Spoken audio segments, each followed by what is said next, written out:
Hello, everyone, and welcome to EIC Seasonal Energy Market Update. Good to see so many people joining.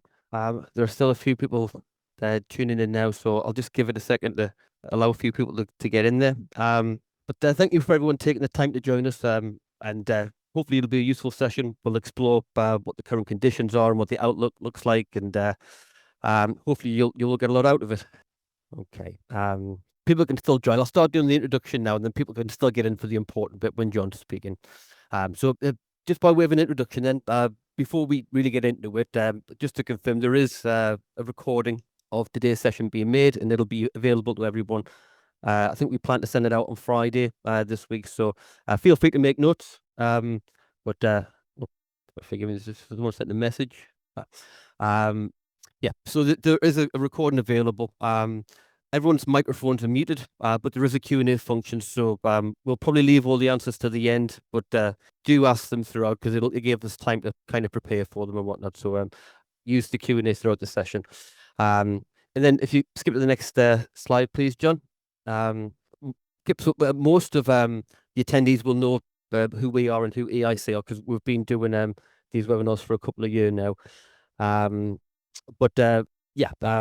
guess just by way of introduction to me, my name's William. I'm from the sales team. I mainly speak with organizations that EIC don't currently work with, just to see if there's anything we can do to support them with or add a bit of value to. I've been at EIC for around, just over 15 years now, and most of that time is being spent talking about energy markets and procurement strategies. So this webinar here is pretty much just up my street. And John, do you want to just say a little bit about yourself? Yeah, I've been in the energy market just short of 20 years. 14 of that is with EIC. So yeah, trying to understand the ebb and flow of energy prices, where, obviously what moves them up or down, or trying to figure out how to manage procurement strategies for our customers. Cool. Thank you. And then we've got a couple of slides here, John, just about EIC. So I'll keep this very brief. So the EIC Partnership, as we're known now, it's the combination of three different companies that were previously part of the same group. So EIC, Monarch, and ESS Utilities. So you'll see in the text there, if you want to read it, that combined history of over 100 years. I mean, it's well over that. I know EIC celebrated their 50th year anniversary earlier this year. I don't think Monarch were far behind. So yeah, we've been around for a long time. And the next slide there, John, just shows a little bit of information about what we do with some numbers against it. So you can see some key figures there about, how much we help people buy and all the audits we do and all the bills that we check and stuff like that. So the main takeaway from those two slides is just that we've been doing it for a long time and we support a lot of organizations. And then the next slide, John, please. Oh yeah. So before we start the actual market update, just a little disclaimer, really. There aren't any guarantees in this market update, like I'm sure you'd all expect. The markets are volatile, driven by lots of different factors. So there's no guarantees here from John about what's going to happen next. We're just going to explore what the drivers are and what the potential opportunities and what the risks might be.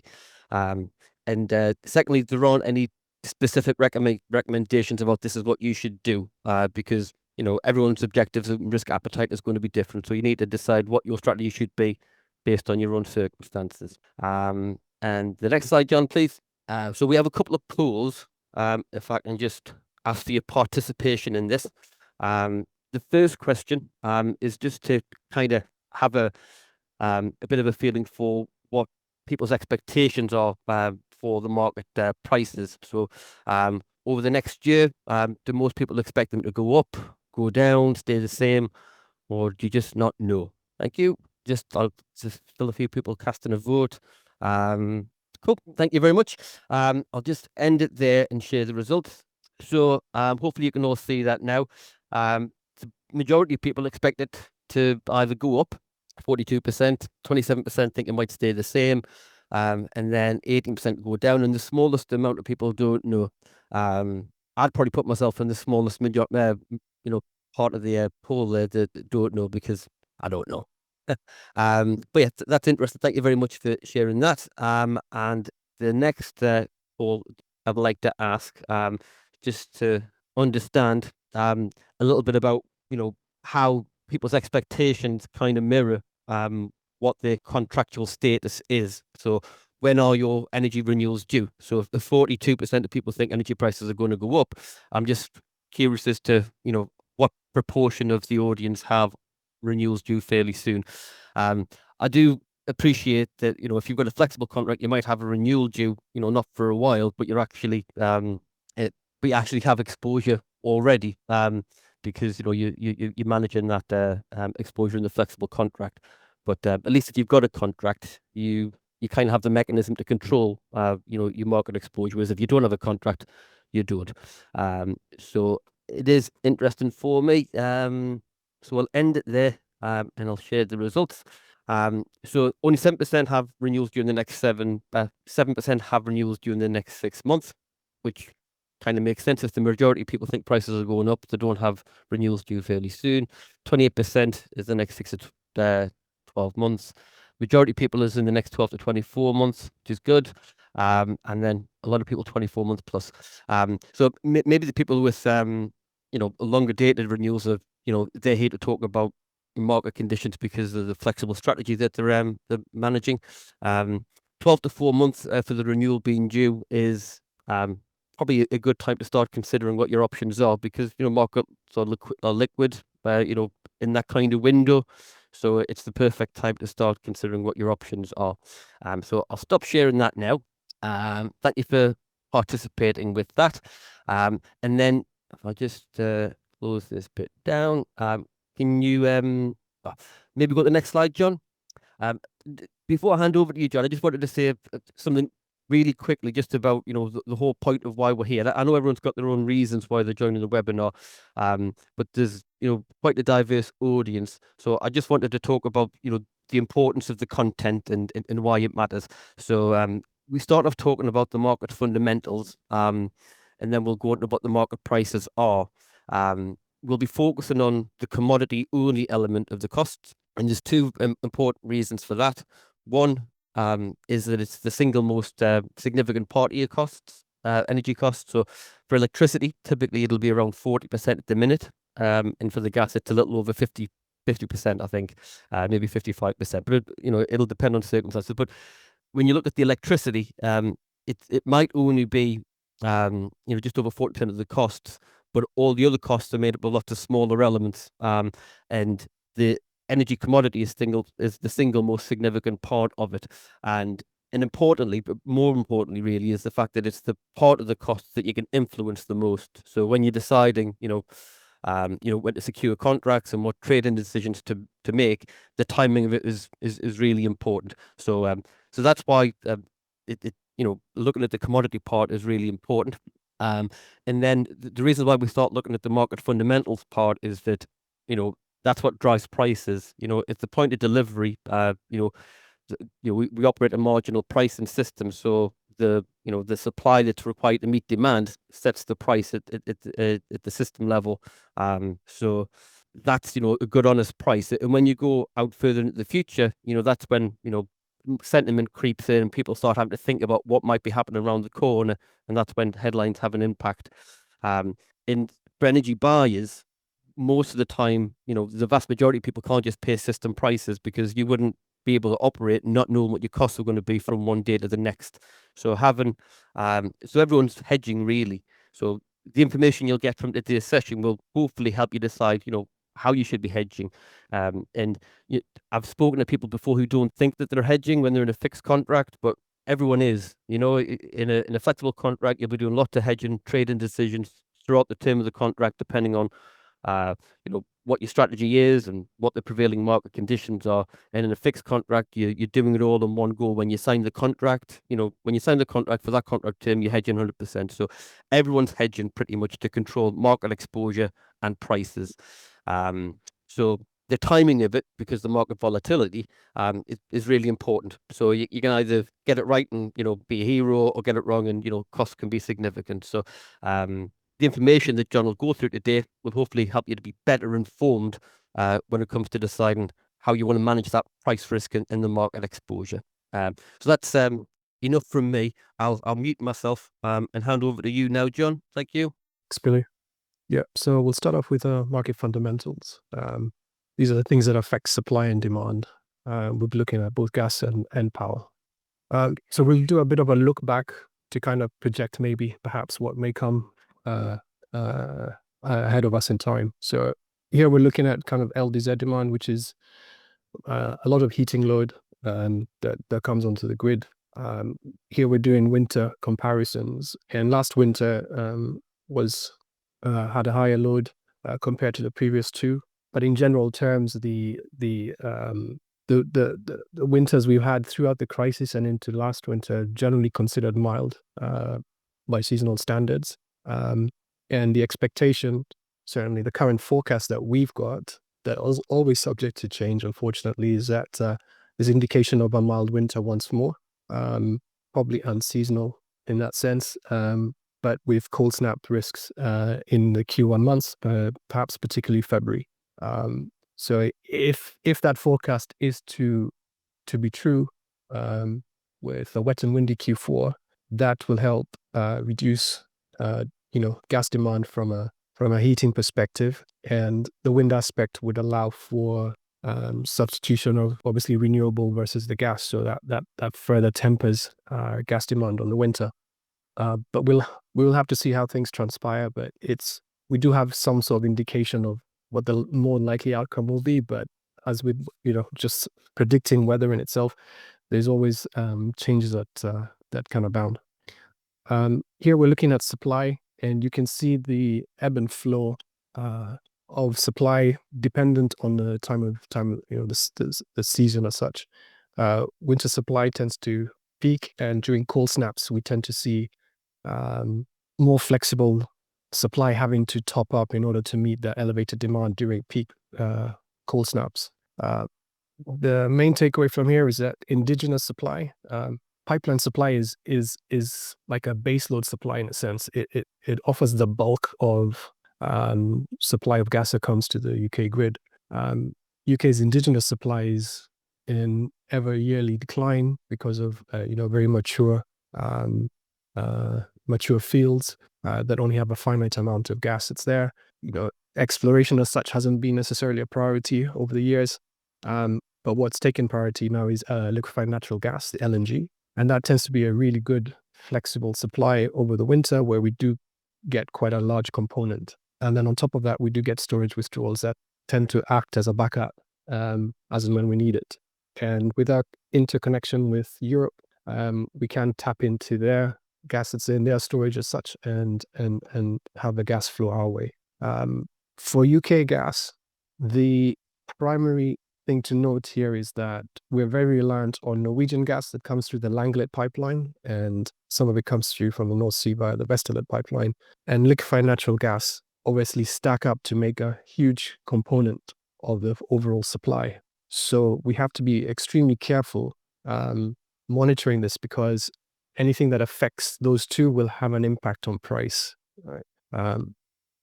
And when we're looking at LNG we can see here in 2025, Q1 levels were quite elevated, and then summer periods tend to dissipate. Over the last two summers, Q2 has been lower, and Q3 is always lower, because in the summer we don't necessarily need as much. And over the last couple of years, there's been more terminal built in Europe to help cargoes get there directly, rather than come to the UK to transit that gas into Europe.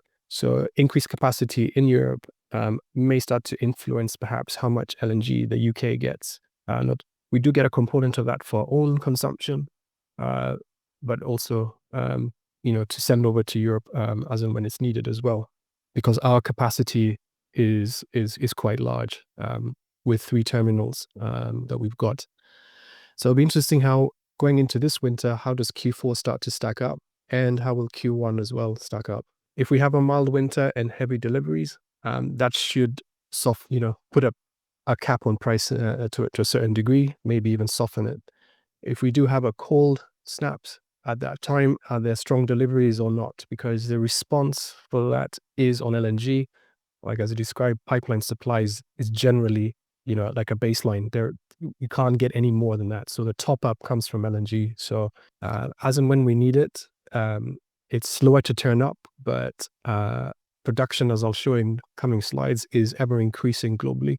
So the ability to get cargoes, the ability to get the product is, it's getting easier in a sense of supply increasing. When we look at Northwest Europe on a quarterly basis as well, we can see that 2025 was a good year so far. The summer Q2 and Q3 periods had to be pretty strong in order to help Europe satisfy depleted storage in readiness for this winter. And again, Europe is becoming ever more dependent on liquefied natural gas as a supply of gas overall, given that obviously Russian pipeline supply is basically non-existent.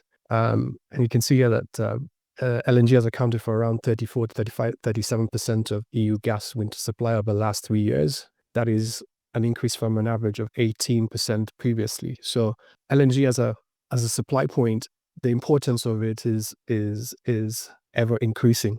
And when we look at courtesy of the IEA, we can see global growth of capacity of LNG over the coming years is increasing quite heavily. Going into 2020 into 2030, led by the US at the top of the stack, production of LNG is going to be on a massive growth trajectory. Now, there are several projects that are already underway, some that are intended to start in the coming year or two, some productions already coming online. In 26 or start of 25, we already had some. 26, we're going to get some US capacity coming online, and 27 onwards. So the key takeaway here from this graph is that the fact that LNG as the availability of it is ever going to be increasing. And you have to keep that in mind, this graph in mind, when we go and look at price, the graphs of pricing in later slides. So LNG as a supply is on a high growth rate.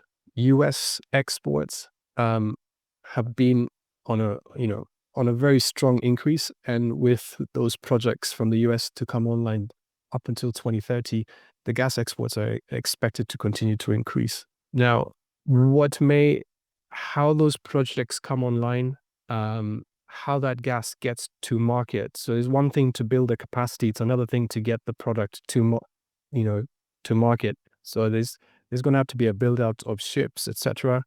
There's going to be anything that kind of deviates or causes delays on some of these projects, because in 5 years a lot can happen. From an economic standpoint or a financial standpoint, things can change in this ever-changing world that we are in. So anything that kind of slows down those productions or that outlook will affect sentiment and price, because there's a section in the market that is looking at all that supply that's potentially going to come, and that's giving them an incentive to express lower pricing in the future, because you're going to have a lot more supply coming online.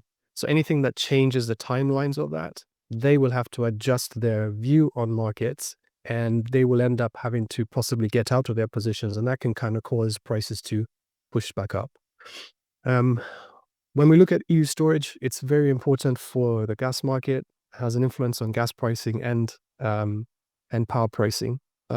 The heavy deliveries of LNG over the course of the summer allowed for a lot of gas to get in to around 82-83% by the end of September. So it's been a very good recovery in what was quite a heavy withdrawal over the last last winter. So the market, seeing this heavy withdrawal, there was a lot of concern in the market as to whether Europe will be able to refill. And there was the issue of policymakers in the EU that had kind of made it difficult for storage players or to be able to get that gas in store. So back in, let's say, January, the idea that storage sites had to be 90% full by November of this year, November of this year, the market couldn't see how that was going to necessarily be possible, given that the storage withdrawals were quite heavy. And so this had an influence on price, which I'll show later. Here, the fact that we've got at 83%, it's reached the target that's been set by policymakers in the EU. October tends to see an incline in gas and storage. So that implies, that the production from in readiness for winter tends to obviously ramp up production in October, but relative to demand isn't obviously doesn't tend to rise as strong. We peak into January, February times. So there's obviously a mismatch between supply and demand, but that mismatch allows for the excess gas to get into storage in Europe in October. Same for the UK. We also continue to inject in October. But this picture here of good storage levels, smooth injection rates through the summer is what has influenced this coming winter price to a large degree. This graph here will kind of explain some of that. So the dark green is just highlighting the storage situation where in November we were full, and then obviously a steady withdrawal right up until March, and then we've had the re-injections. The yellow line is just highlighting the difference in price between winter 25 and the winter 26. So right across Q4 24, the market was asking for a 15 pence per therm premium winter 25 over winter 26. So the difference between the two periods, the winter 25 was 15 pence higher. That was a market trying to say that there's uncertainty coming for this winter, and hence the premium over the winter 26. So strong withdrawals and EU policy caused the price to basically double. Okay, so we had strong withdrawals, and the policy being that 90% full by November, etc., and certain targets to be reached over the course of the summer. A section of the market basically was trying to corner price here. But from asking over 15 pence per therm premium, that doubled to 30 pence per therm premium. But quite swiftly, a change in EU policy, again to that 83% over October to December, softening of the language, changing the trajectory of injections over the summer, that causes a price to, that premium again to disappear. And then because of uninterrupted refill over the course of the summer, because, we've gone up to 82, 83% without any interruptions and quite a smooth refill, the premiums eroded to the point where winter 25 at expiry was actually at a discount to winter 26. So, we just want to show this because fundamentals in a way tend to obviously have an influence on price, as Billy described earlier. And storage here is very important as to a marker for pricing. This is just saying that the market is viewing that this healthy storage picture, which at one point was very uncertain back end of 2024, now is suggesting that it's a healthy supply environment, hence why it's lost its premium. Now, we're going to look at a little bit of power. Here we're comparing gas-fired generation to renewable generation. And over the winter, the weather patterns as such allow for very healthy wind. And obviously gas then is a marginal fuel here. And this kind of sets the price. When gas goes crazy on price, it kind of has an influence then on the power. But we just want to show this because renewables as a component is going to ever increase. And gas, with capacity of renewables ever increasing, the component of generation that it'll stack up will be, an ever-growing picture. Obviously, it depends on the weather patterns that we get, how much wind on aggregate we get every winter. But when we look at how much capacity is coming on, like LNG, that's ever increasing. It's the same with renewables. Specifically, this is looking at the UK here. That's on a growth trajectory. Again, these are forecasted things that are meant to happen, but there's always things that can happen within 5 years that can sort of slow down projects or cause delays, etc. But as an outlook, we're expecting obviously this capacity the growth is expected to increase. So wind as a component on setting price, you would expect that there'll be a larger baseload supply that's made available. So that kind of takes more away from gas a little bit more, but it probably doesn't help still with the fluctuations and obviously the problems I think everyone knows that it creates at the minute. But again, I think there's other projects like the Mesh project that are trying to look at ways to store this renewable energy as it's produced So things could change in the next 5 years, positively or negatively. But if there's a way to kind of store this energy, that's always going to be a big boon for the market when that becomes a possibility. Right. One last component that drives price is French nuclear generation. You might wonder why, but French nuclear generation is there's an abundance of it in a sense that they have quite a lot of nuclear power plants, and the overall production exceeds what France as a nation uses, and so that excess gets exported to neighboring countries. And the yellow line kind of indicates that 2025 has been a relative good year in as far as output is concerned. The red line shows that what they're forecasting as an output to produce going into the back end of the year. And the dotted line is highlighting what production will look like going into 2026. Again, these are forecasted views by EDF, the French company. So if this outlook is to pan out, then we'd expect that there is quite a stable supply, in fact, better than this year, that's expected next year. That, in a way, kind of, should that happen, it kind of allows for neighboring EU countries to be able to get this excess nuclear. Now, the other side of the coin is that if there's any issues on this, what happens then is France have to then take up what they need, and if there's any bit left, then they pass that on. We had this issue back in 2022, I think it was, where production was very low. That coincided at the time when gas was going through a crisis of its own.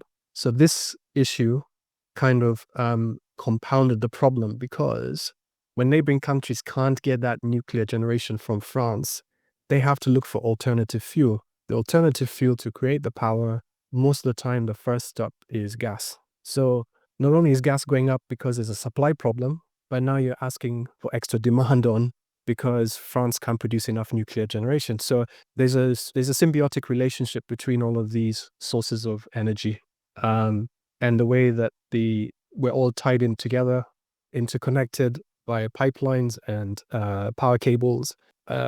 Anything that kind of affects one market can have an influence on our prices. I mean, with LNG, we saw issues that are affecting Australia, and they affected sentiment in the UK and Europe as well. So the world, in a way, is smaller when it comes to energy, and there's a lot of influences, fundamentally driven influences, that can have an effect on price. Right, market prices. Now, again, we're not making any predictions here, and we can only paint scenarios that will kind of maybe dictate how prices may move in one direction or another. Right, last webinar back in March, we presented this front month rolling contract, gas contract. Some of you may ask why front month. It has no bearing on me, but the ebb and flow of price here, the rise in 23, the decline back in February, the rise through the summer of 24, that sort of movement is evident also in winter 26 gas and power. So this is just to show that the general trend that the market's been over the last year and a half as such. So last time we said we were stuck in this sideways range, massive one as it is, because we're talking going from 60 doubling up to in price. So a very large range, and being in a range, it either meant we were going to go back up to the top or we're going to head down to the bottom end. Where are we now? So prices have declined into through April into May, and then we've just been sideways for the rest of summer with a bit of volatility. Now, you did a poll earlier, and last time the poll said 43% to go up, to go down 23%, stay the same 17, and don't know 17. This year we've gone with go up 42%, so still on the upper range as last time. To go down is 18%, stay the same 27%, and don't know 12%. So this market environment is very difficult to kind of gauge, and the fact that there's quite a split in a sense kind of there is obviously no strong point of view that can be made at this minute, and there's quite a division between this division that you see from just our poll is there in the wholesale market. Okay, because it's individuals trying to decide which way price is going to go. So there is a split in the market as well. Hence why we're in a range. Okay, and I'll try to expand on that more as we move along. So last couple of webinars, if you've been in the series, you've seen this graph before. This is over 20 years of prices that we've had. So each is looking at the rolling at the forward seasons. So on the very right hand side, we're currently looking at summer 26, winter 26, summer 27, winter 27 power prices. So those squiggly lines at the end are the forward seasons. But looking back, going to 2004 up until 2021, prices were stuck in this range, and we've changed the pricing to pence per kilowatt hour, so it can make sense for me from a billing perspective. So through the crisis that we had, obviously with the Russia gas and stuff, that obviously caused that exponential rise in price. We used a log scale here to just be able to squeeze prices together, because the price differences from peak to trough are too big. But as we mentioned last time, prices blew out of the range and have come back, and we've been stuck in this range at the top. What was the peak previous to the crisis? Okay, so we're still treading water here, and it's the same with the gas.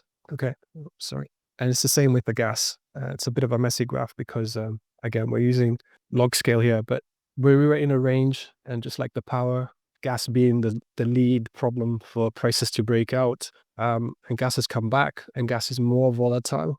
But we're at the top of the, what was the range prior to the crisis, okay, the breakout. So again, reiterating that we've been treading water. The further dated contracts are still at a discount, obviously, to the forward contracts, and I'll explain why in a minute. But we're going to zone into this activity here. That's covered the summer. So April 2023.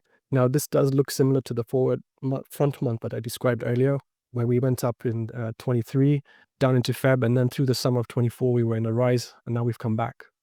So since the last webinar, that's all that's happened on this side, on the right hand side. We can argue maybe the winter 25 was more of a weaker contract compared to others, but we're still in this smaller sideways range within a larger range. The market is still digesting several things again, which I will describe to at the end of a few slides. So the general takeaway here is the market is still in this big range. Okay, and for power, again, the red line indicates where we did the last webinar and where we've gone to since then. There's a slight uptick or a slight lean higher on the power, and this was due to UK carbon pricing. UK carbon pricing has been slightly stronger. One, because I think the UK government's reducing the number of allowances, or adding some more, I can't remember which ways, or adding some more industry that would have to face that tax. But there's also the indication that there'll be a linking the UK carbon ETS to the European ETS, and European pricing is currently higher than UK pricing. As and when that's agreed, the expectation is that the UK price will rise strongly, I guess, to catch up with the EU price. And this is a way to circumvent the carbon border adjustment mechanism that the EU has put in place that's going to start in January. Again, that we can introduce that in a different webinar, future webinar, for the sake of time. Now, we showed this in our mid-season blog. If you haven't, please visit our website. There's a lot of information there as well. On that, we were showing, now, obviously, we've scaled back if we're looking at this price period, October, and we're trying to explain this volatility that we've seen. Now, this shows both the gas, just looking at the winter contract for now, just to make it easier to explain. But you can have a quick view of this on your own, in your own time. But at this period here, we're talking about a 30% rise in price. So that's quite a strong rise in price, and then obviously a strong pushback in price. Now, all of January there, that was due to the European storage situation that I described on the storage picture. And then the push down was the EU policymakers changing. But you can see with the gas going up and coming down, you can see it mirroring the winter 25 power, mirroring the same reaction that the gas is going through. So in a way that can tell you that we have to keep an eye on the gas market to kind of know maybe what's going to happen on the power side. The power side, though, will have other ingredients like the carbon price that I've just described. So sometimes you get a little bit of deviation.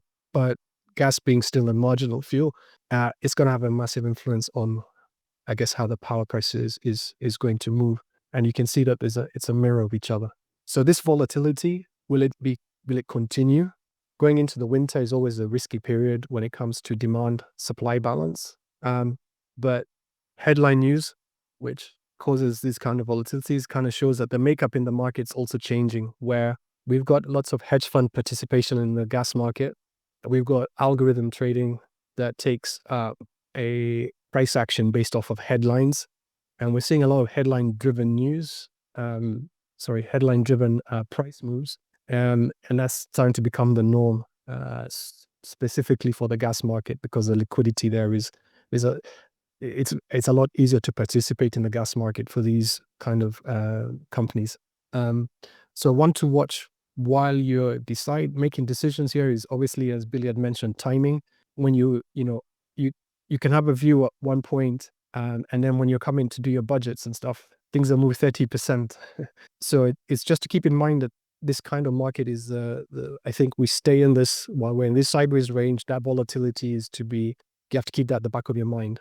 Okay, that the shift in price can be strong, but you have to look at maybe why is it happening, and is it something you can step back from and just give the market time to settle, and then you can approach the market again, sort of thing. So a kind of awareness and tracking kind of helps with that. So to finish my section, we've just highlighted some bullish and bearish drivers. Now this will have an influence on prices going forward. Okay, so the geopolitical landscape, if we think of the bullish side, there's a lot that's going on with Russia, Ukraine, EU in the middle. How that LNG that's still coming from Russia to the EU, does that get impacted? Does the US get very strongly involved in this conflict? What do they do? There's a headline that came out over the weekend where Russia had kind of done a lot of damage to Ukrainian infrastructure, that Ukraine is now looking to actually ask for gas to come from the EU to cover them. So that's increased demand. That's probably part of the reason why we had a jump up in price this week, to reflect that view. That's an ever-moving piece, and it's how do the participants in the wholesale market kind of view risks to these events, and therefore how they push price. So this will constantly be ongoing. Then obviously we've got supply vulnerabilities where we're very reliant on LNG and Norwegian gas. Any issue on those two fronts creates a problem. The UK doesn't have any rough storage anymore. Centrica have decided not to necessarily use it this winter. It's not profitable for them to do so. And this wave of LNG that's coming, what is hard to find out or know for sure is the base load demand that's underneath. Can underlying demand absorb the gas? That is the big question going forward. Okay.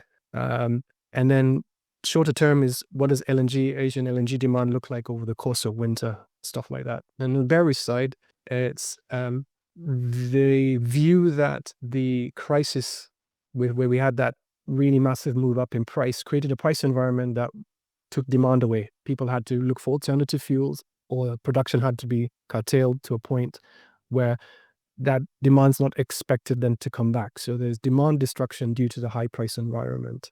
On top of that, when you lay over the LNG supply that's going to come, then there is a section of the market that's viewed as an imbalance where supply will exceed demand. And that's where the thinking there is that prices then will come down. And obviously we're seeing the UK renewable capacity. That's going to increase over the coming years. That's, to maybe a larger degree, could also have an influence on pushing price lower when you have obviously cheaper kind of energy available.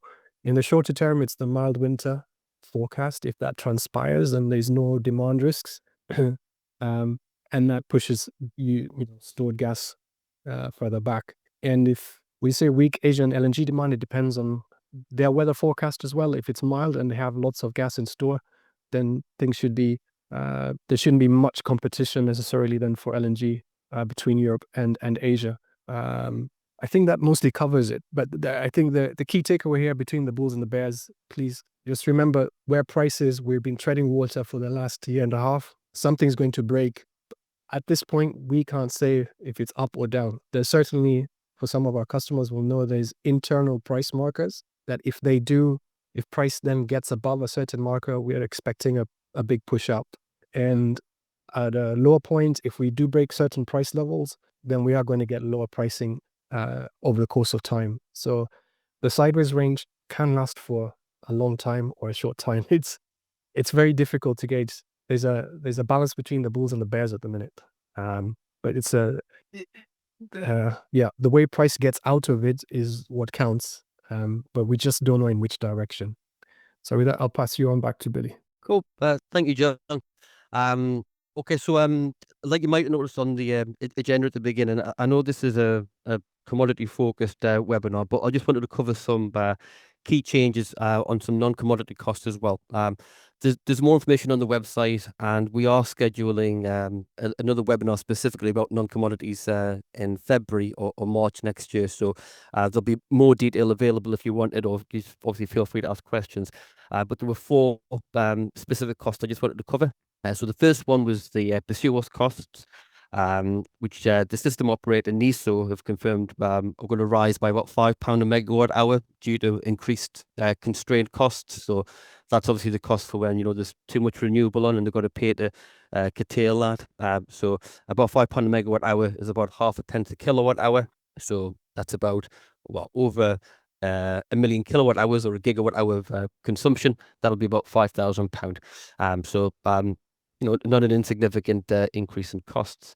The second one, if you can skip the next slide, John, was the nuclear RAB.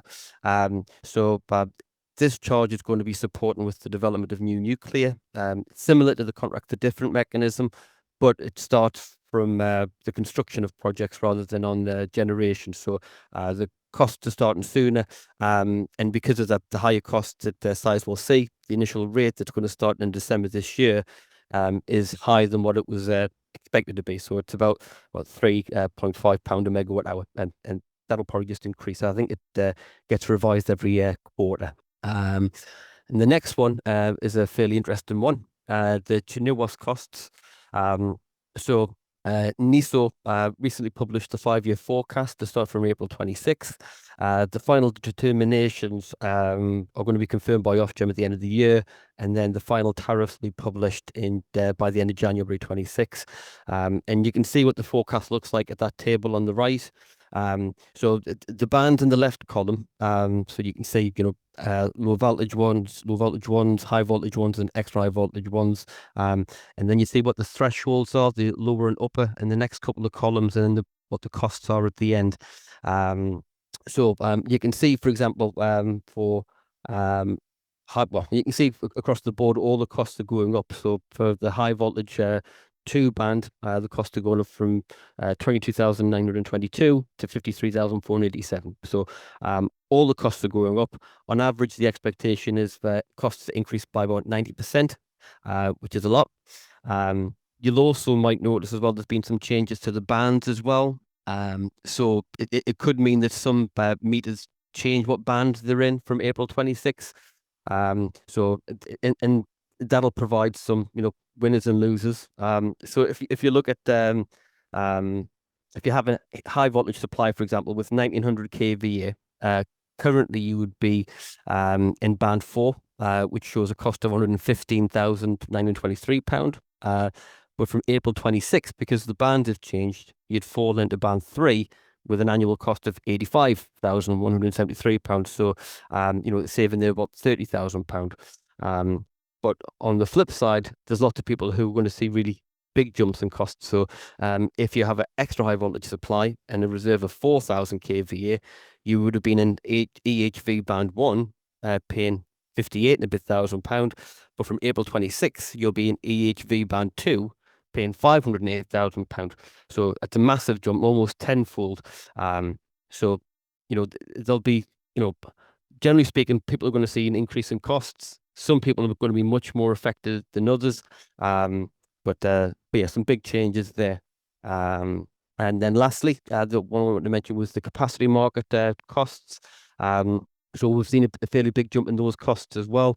And it looks worse because of the way that the costs for the capacity market are levied. So it's in energy usage between 4 and 7. So that represents about 4% of annual demand.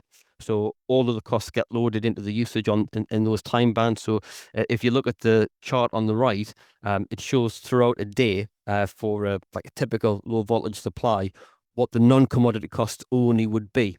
So you can see, between 4 and 7, the costs go, up by almost about 5 times to about £500 a megawatt hour, which is about 50 pence a kilowatt hour.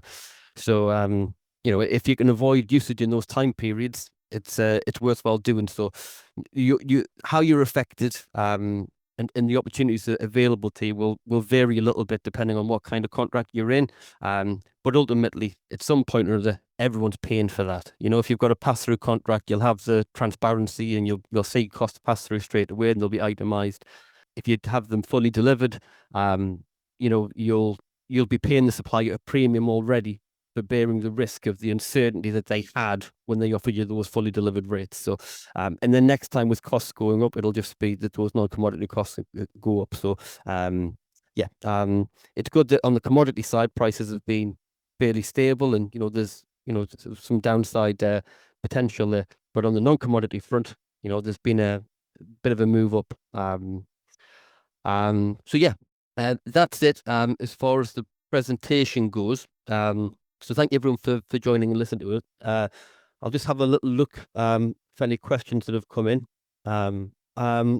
This question here, John, it's from someone who obviously likes joining market updates. They saw an update where people were forecasting maybe some downside of the market, maybe to like around 40 pence a therm for the gas. What's your thoughts on the likelihood of that? Yeah. It'll be good.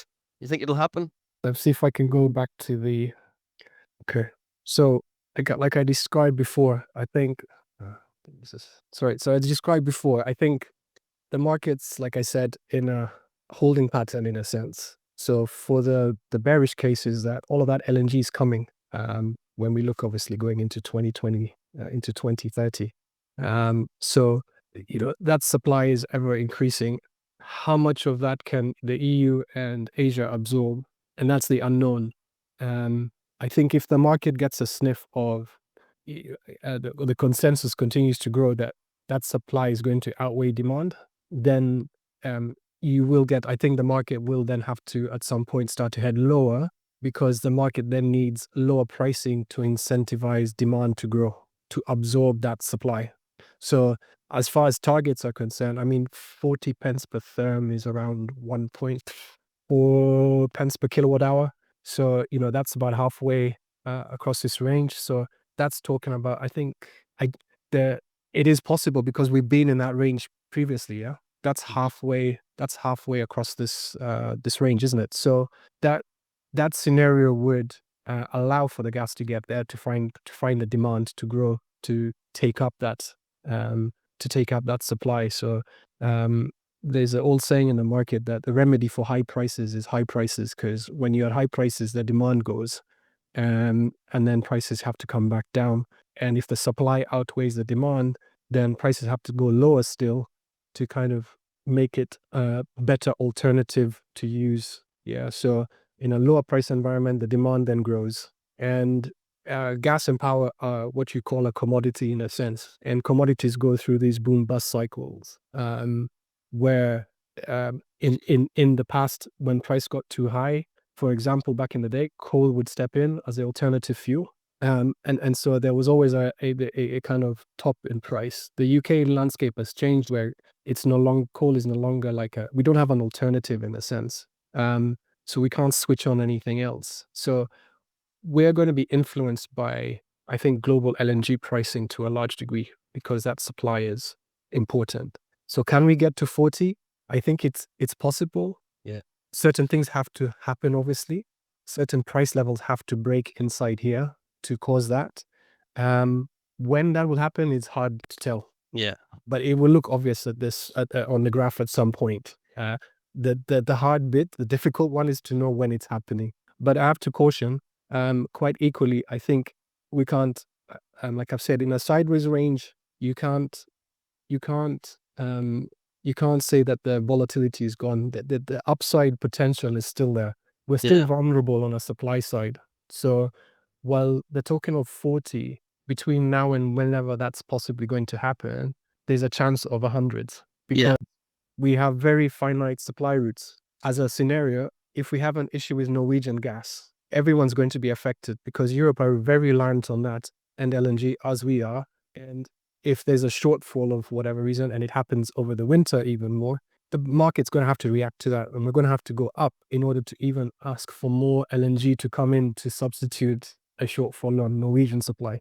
So we're still very vulnerable. Yeah. So I guess it's possible. You hope for the best and plan for the worst, and just be proactive to manage the price risk. You said as well that this is just from me, really. I mean, obviously, the question was about the downside potential, and I know you mentioned the upside up to like 100. But like, do you think the spikes that we saw a couple of years ago, that's not going to happen again, or it's very unlikely to happen again? What's your view on probability? I Like, mean, this. yeah. I don't know if oil can go to negative and gas can go to whatever it was, 600. Anything's possible. Yeah. I don't know if this whole move here was complicated because, like I mentioned, there was the French nuclear problem. So gas was an alternative. There was the issue of positioning in the market. A lot of people at the end of COVID were very slow in picking up because I think the expectation was we're going to stay low for longer. Yeah. And think so. Everybody was just wrong-footed in a lot of ways, and a lot of also the wholesale players, your hedge funds, your banks, those type of players, they're trading on margin. So there's a lot of people exiting the market trying to buy everything. So yeah, I don't know whether we'll get as big a spike. Yeah, I shouldn't have asked that. I think you could probably talk forever about that, which we don't have any time now. So it's on the hour, so that's the end of the hour session. But thank you everyone for joining. If you ask questions and we didn't answer you, we'll come back to you afterwards. If you think of any questions later on, then feel free to reach out to us. But thank you very much for everyone for joining. Thanks, John, for doing most of the talking today, and I hope to see you all again soon. Thank you.